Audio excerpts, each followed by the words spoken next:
Esto es You, no te pierdas nada. Cuando duermes con calcetines que vas a llevar al día siguiente, porque así 20 segunditos de sueño que te ahorras. De Vodafone You en Europa FM. Y es el momento de recibir a la persona favorita de los fabricantes de Cheslón. Es Inés Bárcenas.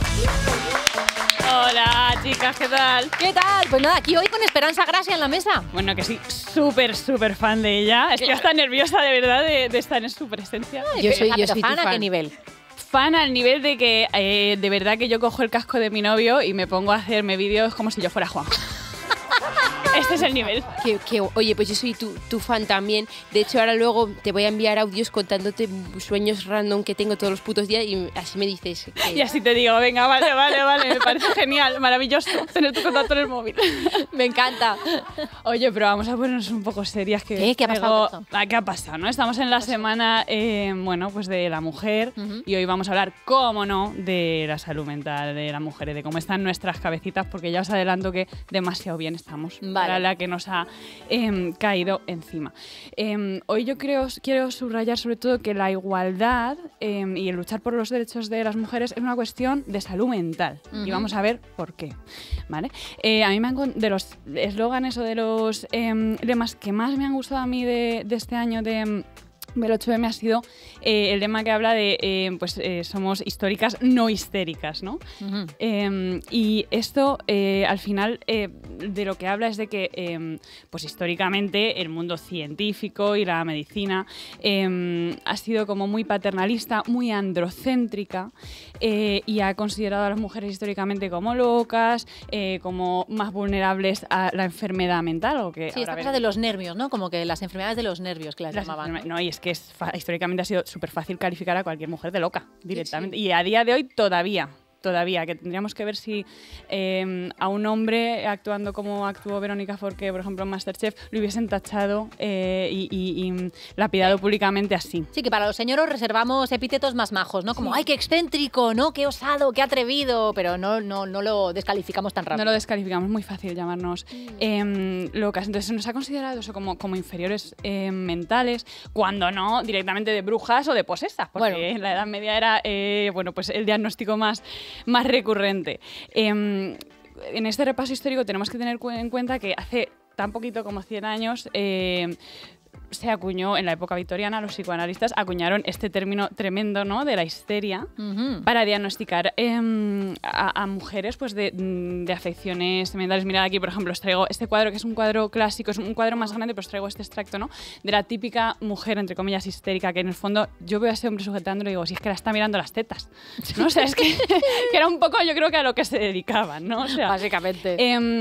El diagnóstico de la histeria es un caso clásico de colonización del conocimiento y colonización de la enfermedad mental femenina. Se consideraba, bajo el psicoanálisis clásico, que la raíz de este tipo de enfermedad, de la histeria, era la represión sexual. A día de hoy ya os contaré luego que consideramos que es otra cosa. Y los tratamientos que se usaban para curar la histeria eran manipular los genitales de las mujeres haciéndolas llegar al orgasmo. De hecho, es en esta época en la que se inventa el vibrador, o directamente las extirpaban el útero, porque histeria, como tú has dicho antes, ¿no?, o sea, viene de útero y se consideraba que el útero era lo que producía este tipo de enfermedades, este tipo de locuras en las mujeres. Tú fíjate. Y esto es antes de ayer, ¿eh? O sea, que no hace tanto. No estamos hablando de la Edad Media, sino que estamos hablando pues del siglo XIX. Que realmente sí, es muy Sí, está muy pegado a la actualidad y todavía hay mucha gente que sigue pensando que efectivamente que somos lo que se llaman las locas del coño, ¿no? Las locas del coño. Es la nueva histérica, la loca del coño. Digo yo que muy poco locas estamos para la que nos ha caído encima. Solamente aclarar que a día de hoy ya sabemos, o sea, el diagnóstico de histeria no existe para nada. A día de hoy se llama, en el DSM, en el Manual Diagnóstico de las Enfermedades Mentales, se llama trastorno conversivo.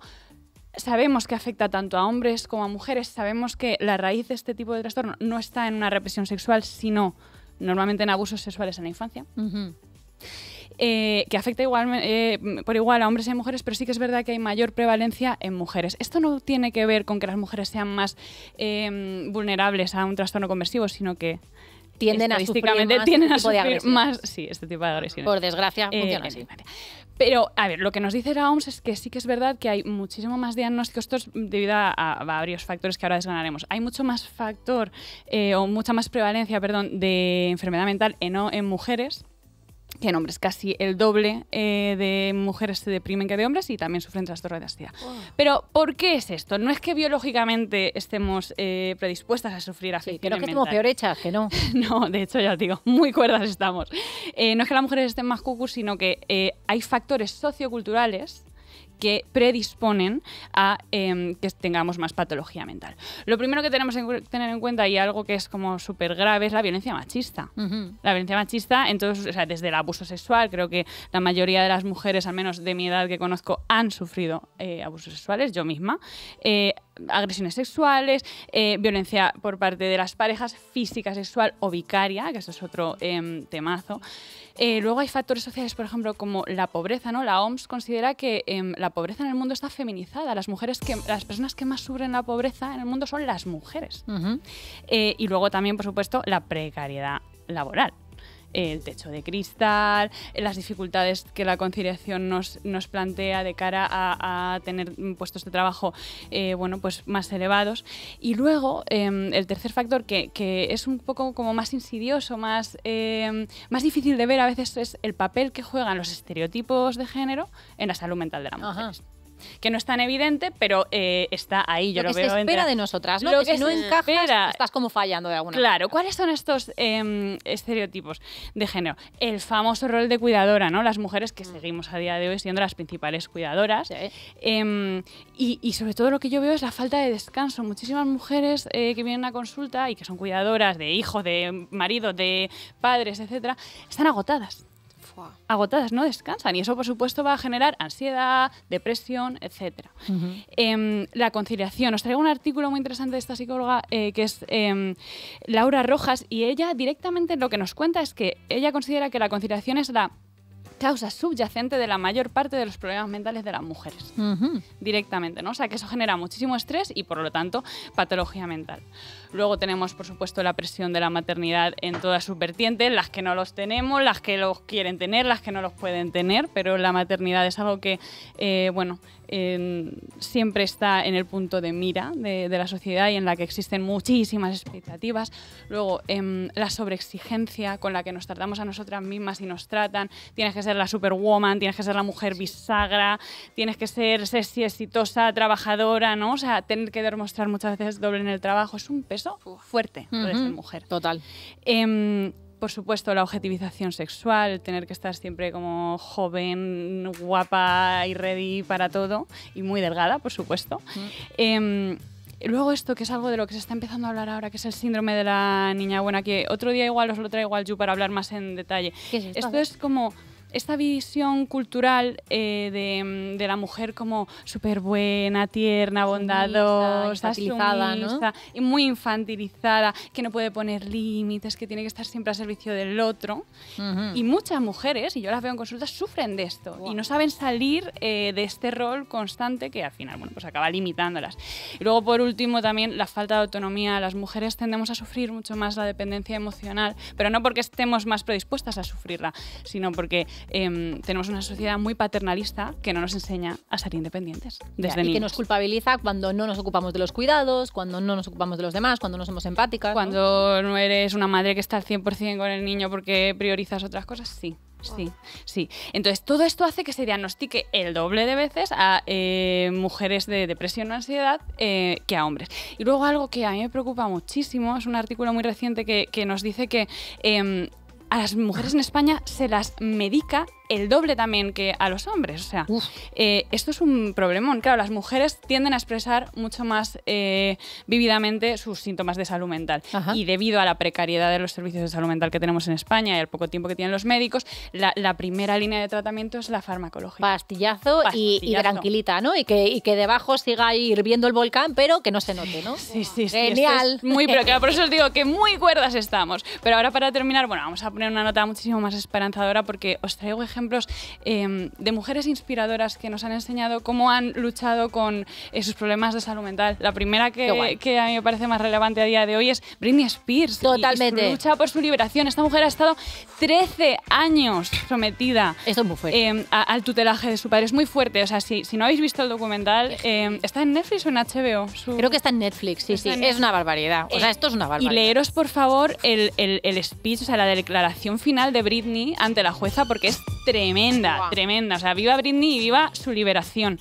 Tenemos también el ejemplo del año pasado de Simone Biles, la gimnasta. Ella fue capaz de demostrarnos que merece la pena parar y anteponer nuestra salud mental a cualquier éxito. Ese es el verdadero éxito y a mí me resultó súper inspiradora. Total. Recientemente tenemos a Clarissa Shields, que es una boxeadora que ha reconocido que ha sufrido abusos sexuales y nos ha hablado de todo el proceso es una súper ganadora en su campo, y nos ha hablado de todo el proceso de ir a terapia, de lidiar con las dificultades derivadas de esto.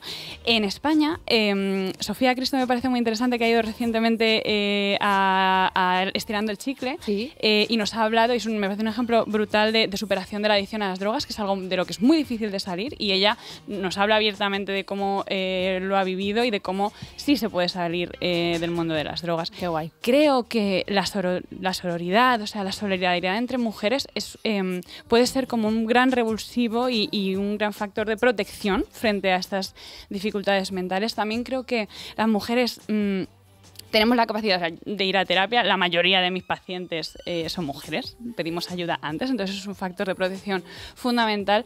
Y luego también hoy os quiero dejar como esta idea de ser todas el ejemplo para el cambio. O sea, empezar a ser nosotras mismas referentes para estas niñas, para estas adolescentes, ¿no? Que puedan cuidar de su salud mental, que puedan aprender a poner límites, a decir que no, a ser mujeres imperfectas, a ser vulnerables, ¿no? A poner por delante sus necesidades. Y nosotras tenemos que ser ese ejemplo y empezar desde ya. Porque lo que os he dicho antes, luchar por los derechos de la mujer y por la igualdad es una cuestión fundamental para la salud mental. Pues, y aquí me quedo. Inés Bárcenas, qué maravilla de sección, madre mía, se puede desmenuzar muchísimo, y de hecho dentro de esta sección tienes otro montón que ya iremos trayendo poco a poco, como esto de lo de la infantilización, ¿no? Y esta cosa de las mujeres como mansas y sumisas. ¿Cómo lo has dicho tú? ¿Cómo era? Lo están llamando el síndrome de la niña buena. El síndrome de la niña buena. Aquí, desde luego, hay pocas. Y nos encanta ser señoras bravas. Muchísimas gracias, Inés Bárcenas, como siempre, por esta sección obligatoria de la vida.